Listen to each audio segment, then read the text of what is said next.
Assalamualaikum warahmatullahi wabarakatuh. Perkenalkan, nama saya Mutiara Tafsir Siregar, kelas 2C, Prodi PGSD semester 2. Di sini saya akan menjelaskan sedikit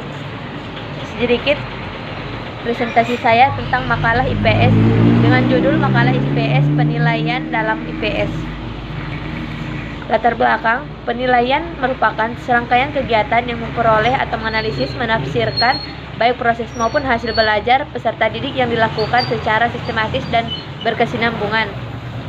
Informasi tersebut dapat dimanfaatkan untuk menentukan tingkat keberhasilan pencapaian kompetensi yang telah ditentukan, keberhasilan proses pembelajaran, tingkat kesulitan belajar peserta didik, menentukan tindak lanjut pembelajaran, laporan hasil pembelajaran peserta didik, dan pertanggungjawaban terhadap pihak yang berkepentingan. Rumusan masalah: 1. Apa pengertian dari penilaian? 2.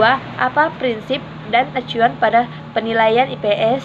3. Bagaimana teknik dalam penilaian pembelajaran IPS? Tujuan untuk mengetahui suatu tujuan di dalam pelaksanaan pembelajaran penilaian IPS. 2. Untuk mengetahui tindak lanjut pembelajaran peserta didik.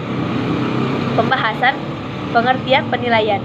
Menurut Sardiano dalam Farah 2012, penilaian adalah suatu proses sistematik untuk mengetahui tingkat keberhasilan dan efisiensi suatu program.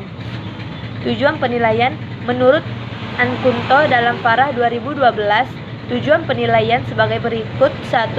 Penilaian berfungsi selektif. 2. Penilaian berfungsi diagnostik.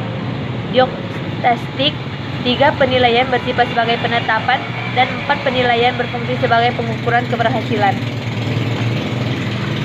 Prinsip dan acuan pada pembelajaran. Dalam pelaksanaan penilaian belajar pada pelaksanaan IPS, pendidikan perlu memperhatikan prinsip-prinsip penilaian sebagai berikut: 1. Valid atau sahih. 2. Objek atau adil. 3. Transparan atau terbuka. 4. Terpadu. 5. Penyeluruh. 6. Bermakna. 7. Sistematis. 6. Akuntabel. Dan terakhir beracun kriteria. Acuan kriteria adalah acuan penilaian di mana hasil penampilan siswa menunjukkan prinsip sendiri terhadap kriteria tertentu tanpa mengembangkan dengan hasil penampilan siswa lainnya. Teknik dalam pembelajaran. Penilaian pembelajaran baik proses maupun hasil belajar selayaknya memenuhi bersifat konferatif, mencukup seluruh potensi dan kemampuan peserta didik di samping perlu memenuhi peserta didik. Penutup kesimpulan, penilaian sangat perlu dilakukan dalam kegiatan pembelajaran di SD untuk mengukur sejauh mana kemampuan peserta didik dalam melakukan kegiatan pembelajaran.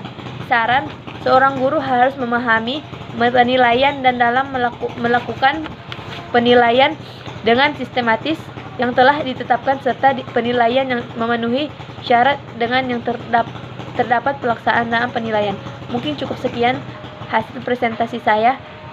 Sekian dan terima kasih. Assalamualaikum warahmatullahi wabarakatuh.